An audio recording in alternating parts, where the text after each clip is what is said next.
नमस्कार दोस्तों, स्वागत है आपका अपने YouTube channel maker of modern teacher पर। तो जैसा कि आप सब देख पा रहे होंगे कि आज का टॉपिक हमने रखा है सर्व शिक्षा अभियान, जो कि आपको फाउंडेशन 1 यानी कि नवोदित भारतीय समाज में शिक्षा और शिक्षक, और साथ ही साथ विद्यालय संगठन निर्देशन एवं परामर्श यानी कि फाउंडेशन 3, इन दोनों में ही पूछे जाते हैं। ये सर्व शिक्षा अभियान टॉपिक या तो आपको लॉन्ग क्वेश्चन में भी आ सकता है या फिर आपको शॉर्ट क्वेश्चन में भी इसको पूछा जा सकता है। तो आज हम लोग जो है इस टॉपिक को अच्छे से बारीकी से समझने का प्रयास करेंगे। मेरा प्रयास रहेगा, मेरा प्रयत्न रहेगा कि मैं आपको इस टॉपिक से संबंधित हर एक बात आज एक ही वीडियो में समझा दूं। तो आप लोग ध्यानपूर्वक मेरी बातों को सुने और समझें, और अगर कोई बात आपके मन में शंका के रूप में रहे तो आप लोग कमेंट में जरूर मुझसे पूछें। तो जैसे कि अगर सर्व शिक्षा अभियान की बात कही जाती है तो इसके नाम से ही ये बात सामने में आ जाती है कि सर्व शिक्षा अभियान जो है एक शिक्षा के सार्वभौमिकरण से संबंधित प्रमुख कार्यक्रम। यह एक कार्यक्रम था जो शिक्षा के सार्वभौमिकरण, सार्वभौमिकरण कहने का मतलब होता है कि सभी के लिए शिक्षा, सब तक शिक्षा पहुंच सके। पहली से 8वीं तक की प्राथमिक स्तर की जो शिक्षा होती है वह सभी तक पहुंच सके, इसके लिए सरकार द्वारा शुरू किया गया यह एक कार्यक्रम। और इसका प्रमुख नारा सब पढ़े सब बढ़े। हम याद करते हैं तो बचपन में हम सभी ने एक प्रचार देखा होगा जो टीवी में आता था, जिसमें एक पेंसिल का फोटो रहता था और जिसके आगे में एक लड़का एक पीछे में एक लड़की, कि सब पढ़े सब बढ़े का नारा लिखा रहता था। स्कूल चले हम, स्कूल चले हम कह करके लिखा है। तो सबसे पहले हम लोग जान लेते हैं कि यह जो सर्व शिक्षा अभियान है इसकी शुरुआत कैसे मानी जाती है। देखिए, अगर कहा जाए ना तो स्वतंत्रता प्राप्ति के समय से ही हम लोग देख रहे हैं कि भारत में शिक्षा का प्रचार प्रसार शुरू हो चुका था। हम अगर कहें तो 15 अगस्त 1947 को जब से भारत देश आजाद हुआ था उसके बाद से लेकर के ही भारत में तरह तरह के शिक्षा के कानून बनाए जाने लगे थे। और स्वतंत्रता की प्राप्ति के बाद से ही जो है ना, जनवरी 1950, देखिए मैंने कुछ पुस्तकें उठाई हैं जिससे आपकी जानकारी के लिए तरह तरह की बातों को मैं ला सकूं। तो यहाँ बताया गया है कि स्वतंत्रता के पश्चात 1950 के जनवरी को भारतीय संविधान लागू किया गया, और भारतीय संविधान को विश्व के सबसे विस्तृत संविधान के रूप में जाना जाता है। इस संविधान के अनुच्छेद 21 के अधीन शिक्षा का अधिकार एक विवक्षित अधिकार है। बीएड की पुस्तक में ये बात बताई गई है, तो डीएलएड में भी ये बात बताया गया है कि अगर हम कहें तो हमारे संविधान में सबसे पहला उल्लेख शिक्षा का जो है वह अनुच्छेद 21 में आता है। अनुच्छेद 21 क में शिक्षा को जो है ना एक मौलिक अधिकार का दर्जा दे दिया गया, लेकिन ये मौलिक अधिकार का दर्जा ना इस 2002 के 86वें संशोधन के बाद पड़ा था। तो पहले हम जानते हैं कि ये बना कैसे। 1986 की शिक्षा नीति, आप सबको ध्यान होगा, 1986 की शिक्षा नीति में भी शिक्षा के सार्वभौमिकरण हेतु, प्राथमिक शिक्षा के सार्वभौमिकरण हेतु बहुत सारे प्रयास किए गए थे। उन्हीं प्रयासों में हम देख रहे थे कि सभी के लिए शिक्षा का लक्ष्य तो रखा गया, किंतु इसको प्राप्त करना एक टेढ़ी खीर रहा। आजादी के बाद से अभी तक का इतिहास बताता है कि विभिन्न स्तरों पर शिक्षा के सार्वभौमिकरण के लिए विभिन्न कदम उठाए गए, और राष्ट्रीय शिक्षा नीति 1986 के बाद कुछ ठोस कदम भी उठाए गए। जिन ठोस कदमों में हम नाम सुनते हैं operation black board, operation black board और महिला समाख्या, शिक्षक समाख्या, जिला प्राथमिक स्तर शिक्षा कार्यक्रम आदि, इन सभी योजनाओं में बहुत धन खर्च हुआ, बहुत काम भी हुआ, परंतु प्रारंभिक शिक्षा की प्रगति संतोषजनक नहीं रही। एक अनुमान के अनुसार 6 से 14 वर्ष के आयु के लगभग 25 लाख बच्चे स्कूल नहीं पहुंच पाए, जो कि विश्व के ऐसे बच्चों का लगभग 22% है। तो जैसे कि कहा जाता है कि जब 1986 के बाद शिक्षा नीति जब बनी तो बहुत सारे आंकड़े एकत्रित हुए, जिसमें पता चला कि 6 से 14 वर्ष के जो है ना, 6 से 14 वर्ष के लगभग 22% विद्यार्थी विद्यालय नहीं पहुंच पाते। माने 25 लाख से अधिक विद्यार्थी विद्यालय नहीं पहुंच पाते, जिसमें 22% जो है ना महिलाएं हैं, यानी कि लड़कियां, बालिकाएं हैं। अब बताया जाता है कि यही कारण है कि यह सन 2002 के बाद लोकसभा में 86वें संशोधन द्वारा 6 से 14 वर्ष के बच्चों के लिए प्रारंभिक शिक्षा को मूलभूत अधिकार बना दिया गया। लेकिन इससे पहले ही कहा जाए तो राज्यों के शिक्षा मंत्रियों की सिफारिश पर, देखिए ये तारीख मैंने लिख दी, इस तारीख को आप यहाँ याद रखेंगे, 16 नवंबर 2000 को तत्कालीन प्रधानमंत्री हमारे अटल बिहारी वाजपेयी की कैबिनेट में इसकी अनुशंसा हुई थी कि एक ऐसा कार्यक्रम निर्मित किया जाए जो सर्व शिक्षा अभियान के रूप में हो। तो अब ये सर्व शिक्षा अभियान है क्या? इस अभियान का लक्ष्य 6 से 14 वर्ष के सभी बच्चों को उपयोगी और सार्थक शिक्षा प्रदान करना है। कैसी शिक्षा? मतलब कि ऐसी शिक्षा जो उन्हें आगे चलकर किसी प्रकार के रोजगार में संलग्न करे। इसका लक्ष्य क्या था? इन लक्ष्यों को मैंने मुख्य रूप से मुख्य बिंदुओं में जो किया है, नोट किया है, उसे मैं अब लिख दे रहा हूं।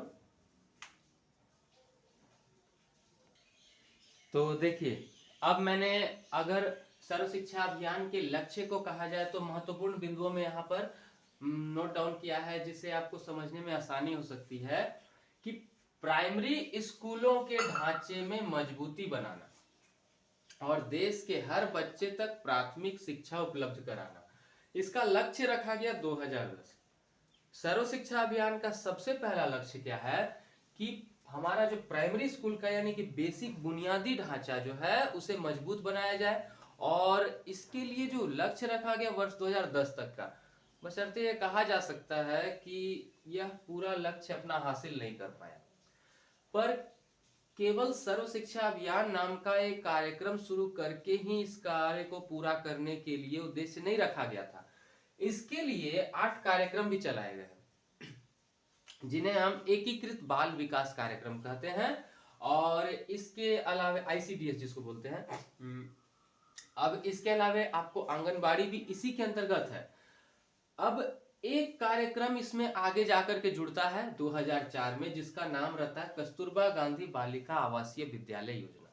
इस योजना के द्वारा 75% सीटें जो हैं वो SC, ST और OBC की छात्राओं के लिए, और 25% सीटें जो हैं वो गरीबी रेखा से नीचे जीवन बसर करने वाले छात्राओं के लिए है। इसी में 2002 में 86वां संविधान संशोधन होकर के निशुल्क एवं अनिवार्य शिक्षा का कानून जोड़ा गया, जिसके द्वारा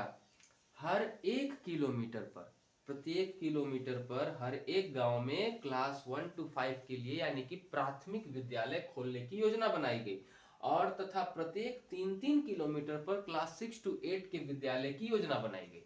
ये सारे लक्ष्य और कार्यक्रम जो है ना सर्व शिक्षा अभियान के अंतर्गत है। अब इन विद्यालयों में शिक्षक और विद्यार्थी के अनुपातों का भी वर्णन किया गया है। क्लास 1 to 5 में अगर आप जाते हैं तो प्रत्येक 30 बच्चे पर एक शिक्षक का होना अनिवार्य है।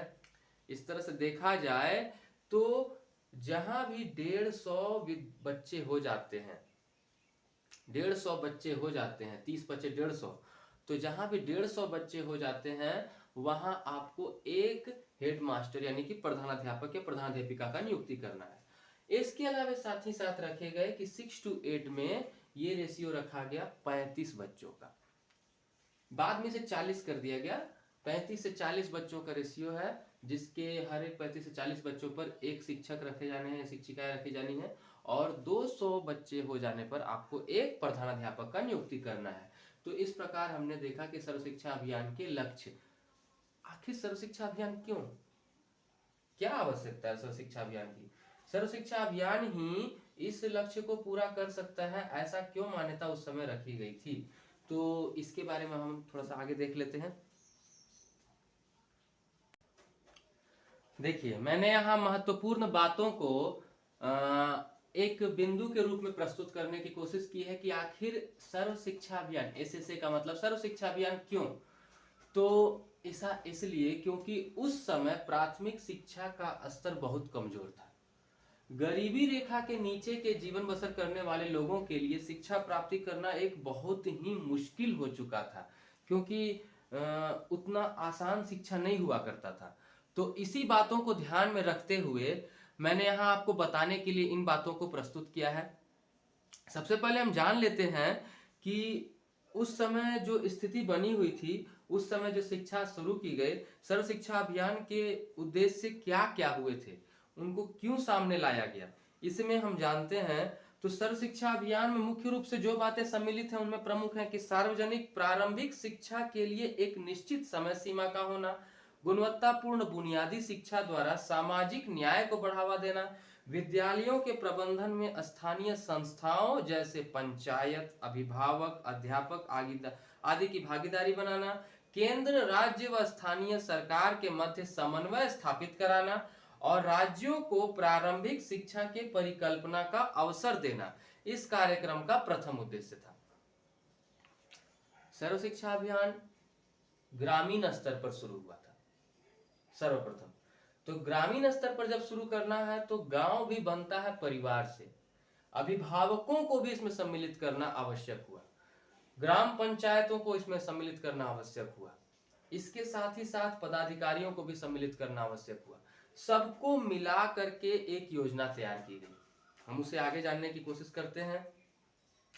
सन 2003 तक सभी बच्चों को शिक्षा केंद्रों में लाना, उनमें सम्मिलित करना, चाहे वह सामान्य विद्यालय हो, शिक्षा वैकल्पिक केंद्र हो, शिक्षा गारंटी केंद्र हो या फिर स्कूल चलो शिविर हो। यह एक कटु सत्य है कि हम इस उद्देश्य की प्राप्ति समय पर नहीं कर पाए। जैसा कि पुस्तक में लिखा हुआ है, हम जानते हैं कि सर्व शिक्षा अभियान पूर्ण रूपेण लागू नहीं हो पाया, अपना लक्ष्य हासिल नहीं कर पाया। शायद हमारी महत्वाकांक्षा का बड़ा होना या फिर समस्या का अधिक गंभीर होना इसके कारण हो सकते हैं।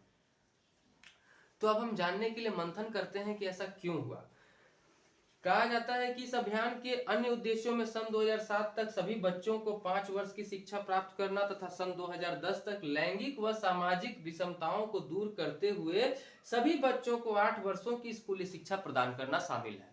मतलब शुरू में 2007 तक लक्ष्य रखा गया कि देश के सभी बच्चों को 5वीं कक्षा तक की शिक्षा हासिल करवा दी जाए और फिर 2010 तक सामाजिक और लैंगिक भेदभाव को मिटाते हुए 8वीं तक की शिक्षा सभी को हासिल करा दी जाए। तो सभी इसका एक महत्वपूर्ण पहलू यह भी है कि जो बच्चे लगातार विद्यालय में आए उन्हें 2010 तक 100% शिक्षा में बनाए रखना सुनिश्चित किया जाए। मतलब कि ये रखा गया कि विद्यालय जो बच्चे आते हैं वो विद्यालय में ही रहें। इसी उद्देश्य से आपको पता है कि 1995 में 15 अगस्त के आसपास हमको मध्याह्न भोजन योजना की शुरुआत मिलती है देखने को। उसका उद्देश्य भी यही था कि विद्यालय से बच्चों की संख्या को कम न होने दिया जाए। सर्व शिक्षा अभियान के उद्देश्य राष्ट्रीय परिप्रेक्ष्य में व्यक्त किए गए हैं, परंतु ऐसी अपेक्षा की गई है कि विभिन्न राज्य और जिले अपनी अपनी परिस्थितियों में अपनी समय सीमा के भीतर सार्वजनिककरण का लक्ष्य प्राप्त कर लेंगे। सर्व शिक्षा अभियान के कार्यक्रम में मुख्य रूप से जो बातें शामिल हैं उनमें संस्थागत सुधार, लगातार वित्तीय सहायता, सामुदायिक स्वामित्व, शैक्षिक प्रशासन में सुधार, पूर्ण पारदर्शिता, इकाई के रूप में बस्ती स्तर परियोजना, समुदाय के प्रति जवाबदेही, बालिकाओं विशेष समूहों की शिक्षा पर बल, शिक्षा की गुणवत्ता को प्राथमिकता देना, शिक्षकों को महत्वपूर्ण भूमिका प्रदान करना तथा जिला प्राथमिक शिक्षा योजना तैयार करना। समझ रहे हैं? तो ये जो है ना डीपीएसपी का योजना जो होता है, जिला प्राथमिक शिक्षा परियोजना, तो हम यहाँ देखते हैं, क्या देखते हैं कि सर्व शिक्षा अभियान ने हर स्तर पर कार्य किया है। जिला स्तर पर, पंचायत स्तर पर, ग्राम स्तर पर, ब्लॉक स्तर पर, हर स्तर पर कार्य किया है।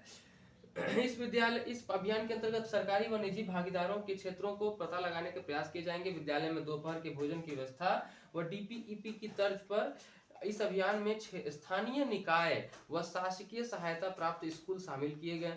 यदि निजी क्षेत्र किसी सहायता प्राप्त स्कूल के निष्पादन में सुधार लाना चाहता है तो राज्य की नीतियों के अंतर्गत भागीदारी निर्मित करने का प्रयास किया जाए। इस कार्यक्रम में संसाधनों का सहयोग प्रदान करने के लिए जिला शिक्षा प्रशिक्षण संस्थान की सहायता ली जाएगी। सर्व शिक्षा अभियान के अंतर्गत केंद्रीय व राज्य सरकारों के बीच 9वीं पंचवर्षीय योजना के खर्च की साझेदारी का अनुपात 85 और 15 रहेगा। देखिए हुआ क्या था कि शुरुआत में जब हुई थी ना, तो इस योजना में आपको लगभग पूरा खर्च केंद्र सरकार उठा रही थी। धीरे धीरे क्या किया गया कि 9वीं पंचवर्षीय योजना पहुंचने तक इसमें रखा गया कि केंद्र सरकार 85% रुपया लगाएगी और राज्य सरकार जो है 15% धन खर्चा करेगी। इसके लिए धन आवंटन शुरुआत में 7,000 करोड़ रुपए होते थे। 2011-12 के बाद इसमें 21,000 करोड़ रुपए का आवंटन शुरू हुआ और इस समय तक योजना बन गया कि जो केंद्र सरकार रहेगी वो 75% लगाएगी और राज्य सरकार 25%। बाद में तो अब जाकर के 60 और 40 पर बन चुका है। सर्व शिक्षा अभियान में प्राप्त सुविधा के मानदंड भी निर्धारित किए गए। इन्हें प्राथमिक और उच्च प्राथमिक स्तर पर प्रत्येक 40 बच्चों पर एक अध्यापक निश्चित किया गया। जैसा कि मैंने आपको शुरू में ही बताया, एक प्राथमिक स्कूल में कम से कम 2 अध्यापकों की नियुक्ति सुझाई गई। याद रखिएगा, मिनिमम कम से कम एक प्राथमिक विद्यालय में 2 शिक्षक नियुक्त किए जाए, माने कि 1 to 5 की बात कर रहे हैं। उच्च प्राथमिक स्तर पर प्रत्येक कक्षा के लिए एक अध्यापक का प्रावधान है।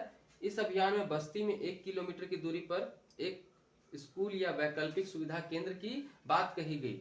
जिन स्थानों पर स्कूल नहीं है वहां नए स्कूल या शिक्षा गारंटी केंद्र खोलने की, इसी के द्वारा 2002 की जो शिक्षा में संशोधन हुआ, 86वां संशोधन, इसके बाद विद्यालय बहुत तेजी से ग्रो करने लगे, बहुत तेजी से बढ़ने लगे और इसमें लक्ष्य बनने लगा कि 2003 तक सभी बच्चे स्कूल जाए। 2007 तक प्राथमिक शिक्षा का 5 साल, जो पहली से 5वीं कक्षा तक, और 2010 तक 8वीं तक का शिक्षा रखा गया। प्राथमिक विद्यालयों में संतोषजनक व गुणवत्तापूर्ण शिक्षा का समावेश हो जाए, ऐसी शिक्षा मिलने लगी। 2007 तक सामाजिक व लैंगिक भेदभाव में कमी कर दी जाए। 2010 तक हमको 8वीं तक की शिक्षा मिल जाए और राज्यों की भागीदारी 2010 तक सुनिश्चित की गई। 2010 के पहले केंद्र सरकार ही पूरी कार्य उठाता था। अब जब ये हुआ, धन आवंटन भी हम समझ चुके हैं, फिर हम समझते हैं कि शिक्षक प्रशिक्षण पर जोर दिया जाने लगा। 1986 के शिक्षा नीति में ही शिक्षक प्रशिक्षण पर जोर दिया गया है। 1992 के संशोधन शिक्षा नीति में भी शिक्षक प्रशिक्षण पर जोर दिया गया है। लेकिन बाद में जब सर्व शिक्षा अभियान शुरू होता है तो शिक्षक प्रशिक्षण को बहुत जोर से कर दिया गया। अभी तो आपको पता है कि बिना शिक्षक प्रशिक्षण लिए हुए आप किसी प्राइवेट विद्यालय, निजी विद्यालय में भी नहीं अध्यापन कार्य कर सकते हैं। तो आगे कुछ और बातों को हम पहले देख लेते हैं कि जिन स्थानों पर स्कूल नहीं वहां नए विद्यालय खोलने के लिए प्राथमिक विद्यालयों में प्रत्येक अध्यापक के लिए तथा प्रत्येक कक्षा के लिए एक कमरा, उच्च प्राथमिक विद्यालय के मुख्य अध्यापक के लिए भी एक कमरे का प्रावधान किया गया है।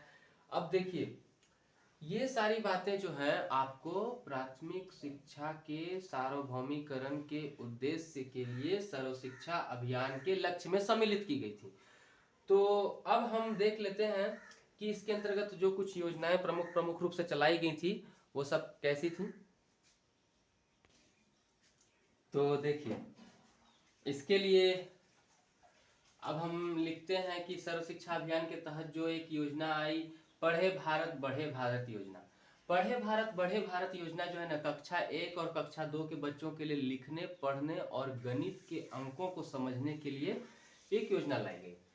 सर्व शिक्षा अभियान को बाद में 2018 में राष्ट्रीय माध्यमिक शिक्षा अभियान से जोड़ दिया गया और इसे समग्र शिक्षा अभियान कहा जाने लगा। तो इस तरह से हम देखते हैं कि बाद में सर्व शिक्षा अभियान समग्र शिक्षा अभियान बन जाता है। यहाँ आगे पुस्तक में देता है कि सर्व शिक्षा अभियान यह निश्चित करेगा कि विशेष आवश्यकता वाले बच्चों को उपयुक्त वातावरण में शिक्षा प्राप्त हो, मतलब कि सब लोगों के लिए शिक्षा दी जाए, सभी लोगों को शिक्षा प्रदान की जाए। तो सर्व शिक्षा अभियान के अंतर्गत क्या क्या कार्य सम्मिलित किए गए, उसके अंदर क्या क्या क्षेत्र रखे गए। तो बालिकाओं को शिक्षित करना पहला। आपको पता होना चाहिए कि हमारे पूर्व प्रधानमंत्री यानी कि पहले प्रधानमंत्री पंडित जवाहरलाल नेहरू ने स्वयं कहा है कि यदि एक लड़का पढ़ता है तो एक व्यक्ति शिक्षित होता है, परंतु यदि एक बालिका शिक्षित होती है तो पूरा परिवार शिक्षित होता है। तो बालिकाओं के लिए शिक्षा का प्रावधान किया गया, विशिष्ट बच्चों की शिक्षा का प्रावधान किया गया, लैंगिक व सामाजिक अंतर को समाप्त करना इसका कार्य क्षेत्र के अंतर्गत है, प्राथमिक शिक्षा की गुणवत्ता को सुधारना इसके अंतर्गत है, SC ST OBC की शिक्षा इसके अंतर्गत आती है और सामाजिक एकता को बढ़ावा देना ये इसके अंतर्गत आता है। तो इस प्रकार हम देखते हैं कि सर्व शिक्षा अभियान के अंतर्गत क्या क्षेत्र है। अगला टॉपिक हम रख रहे हैं कि सर्व शिक्षा अभियान के कार्यों को पूरा करने के लिए इसके इतने लक्ष्य, उद्देश्य, इतने केंद्रित क्षेत्र आपने देखे, तो इन कार्यों को कौन पूरा करेगा, इसके लिए कौन कौन से घटक इसके अंदर शामिल हैं, अब हम इसके बारे में जानते हैं। देखिए अब है कि इसके कितने सारे घटक हैं, तो सारे घटक तो एक साथ में नहीं लिख पाया अभी, और चार पांच और घटक हैं, उनको मैं अगली बार में लिख रहा हूँ। पहले मैं इतने घटक को बता दे रहा हूँ। बीआरसी आपने नाम सुना होगा, आप लोग जब स्कूल में ट्रेनिंग में गए होंगे टीचिंग प्रैक्टिस के दौरान, तो आपने सुना होगा कि वहाँ के सरकारी विद्यालय के अध्यापक अध्यापिकाएं हमें बताती हैं कि बीआरसी जाना है, बीआरसी वाले आए हैं। तो बीआरसी क्या होता है? बीआरसी जो है ना, ये भी टीचर्स का ही एक ग्रुप है, इसमें भी कुछ टीचर्स नियुक्त किए जाते हैं। ये होता है ब्लॉक संसाधन केंद्र, यानी कि ब्लॉक रिसोर्स सेंटर। इसका मुख्य कार्य होता है कि विद्यालयों में जो आवश्यक विद्यालय हैं, जहाँ पर आवश्यकता है, उन विद्यालयों में पाठ्य पुस्तक, जूते, ड्रेस, किताब, कॉपियाँ, मतलब जो भी आवश्यक वस्तुएं हैं बच्चों के लिए, उन्हें उपलब्ध कराना विद्यालय को। सीआरसी भी उसी लेवल पर कार्य करता है, बीआरसी से ऊपर होता है सीआरसी। क्लस्टर रिसोर्स सेंटर है। एमजीएलसी एंड एआईई, इसको कहते हैं सर्व शिक्षा अभियान के अंतर्गत वैकल्पिक और अभिनव शिक्षा का भी प्रावधान है। जनजातीय व तटीय क्षेत्रों में वंचित व पिछड़े समूह के बच्चों की भागीदारी सुनिश्चित करने के लिए। देखिए यह मेनली चलता है कहाँ पर? जहाँ पर जनजातीय इलाके हैं। जनजातीय इलाकों में बच्चों में एक मतलब कि कौशल बढ़ाने के लिए इस योजना को लाया गया था। और इसके बाद हम देखते हैं नागरिक योगदान। देखिए आज सुना होगा आपने बिरला, अंबानी, टाटा, इन लोगों के द्वारा भी अंशदान दिए जाते हैं। तो नागरिकों के द्वारा कुल आवश्यकता का 33% निवेश करवाने के लिए उनको प्रोत्साहित किया जाता है।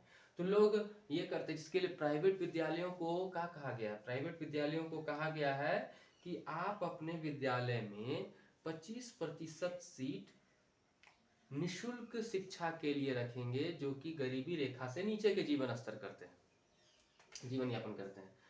R&D, research and development, research and development ये सरकार कार्य करते रहती है, जो निरंतर अपने कार्य में शोध करके उसमें संशोधन करने के लिए, कि जो हम अभी एक योजना लाए हैं आपको सर्व शिक्षा अभियान, उस सर्व शिक्षा अभियान कितना हद तक कार्य कर रहा है, कितना हद तक हमें इससे फायदा हुआ है, और इसमें क्या क्या चीज की आवश्यकता है, इसके लिए वह शिक्षा का सतत मूल्यांकन करते थे। सतत मूल्यांकन यानी कि कंटिन्यूअस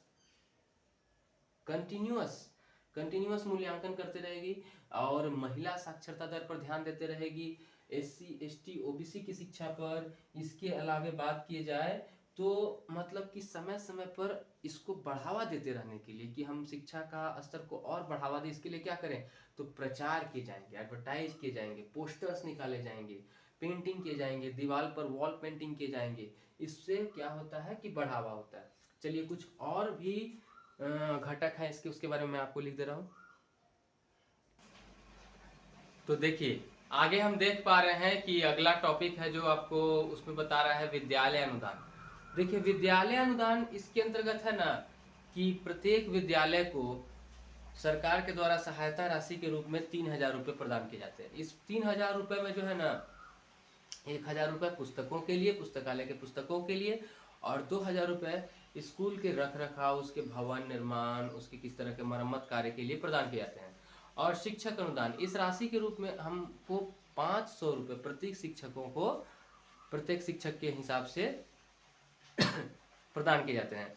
अब शिक्षक प्रशिक्षण, देखिए इसके घटक के रूप में, सर्व शिक्षा अभियान के घटक के रूप में शिक्षक प्रशिक्षण कार्यक्रम भी बहुत इंपॉर्टेंट रहा है, क्योंकि अगर शिक्षक प्रशिक्षण कार्यक्रम को अधिक बढ़ावा न दिया जाए तो फिर गुणवत्तापूर्ण शिक्षा बच्चों को हासिल नहीं हो पाएगी। इसी उद्देश्य से अभी आपने देखा कि निजी विद्यालयों में भी बिना प्रशिक्षित शिक्षक की नियुक्ति को समाप्त कर दिया गया है। अब हम आगे देखते हैं कि SSS यानी कि सर्व शिक्षा अभियान में योगा प्रशिक्षण। आपको पता होना चाहिए कि NCERT के गाइडलाइन के अनुसार हर एक विद्यालय में एक महिला और एक पुरुष खेल शिक्षक या योगा शिक्षक, जो भी कहें, PT यानी फिजिकल ट्रेनर की नियुक्ति करना आवश्यक रखा गया है। चलिए हम इसके आगे के कुछ महत्वपूर्ण बिंदुओं को देख लेते हैं कि सर्व शिक्षा अभियान ने अपनी किन किन उपलब्धियों को हासिल किया, वह कितना हद तक अपने उद्देश्यों को पूरा करने में सफल रह सका। अगर हम सर्व शिक्षा अभियान की उपलब्धि की बात करें तो हम इसे मुख्य 4 बिंदुओं में बांट सकते हैं। तो जिन जिन स्थानों पर बुनियादी सुविधाएं भी उपलब्ध नहीं थी, वहां पर स्कूल बन गए, पहला। दूसरा, विद्यालय की मूलभूत आवश्यकता जैसे कि कक्षा, वहां का वातावरण, पीने का पानी की व्यवस्था, शौचालय की व्यवस्था, इन सभी व्यवस्थाओं में सुधार हुई और विद्यालय जो है उन्नत किस्म का सामने आने लगा। कंप्यूटर शिक्षा की शुरुआत हुई, खेल शिक्षा की शुरुआत हुई, डिजिटल शिक्षा की शुरुआत हुई, महिलाओं की शिक्षा की शुरुआत हुई। हम कह सकते हैं शिक्षा जगत में एक नवीन पहल शुरुआत हुई। मध्याह्न भोजन जैसी योजनाओं के आने से बच्चों की उपस्थिति में सुधार होने लगे। तो अगर हम कहें सर्व शिक्षा की अभियान की उपलब्धियां, बिल्कुल ना तो नहीं है। सर्व शिक्षा अभियान के द्वारा हमारे देश में बहुत हद तक शिक्षा के विकास में सुधार हुए और ये आगे भी हो रहे हैं। तो इस प्रकार आज हमने देखा सर्व शिक्षा अभियान टॉपिक को। इसी तरह के कुछ महत्वपूर्ण बिंदुओं को हम अगले क्लास में देखेंगे। तब तक के लिए धन्यवाद।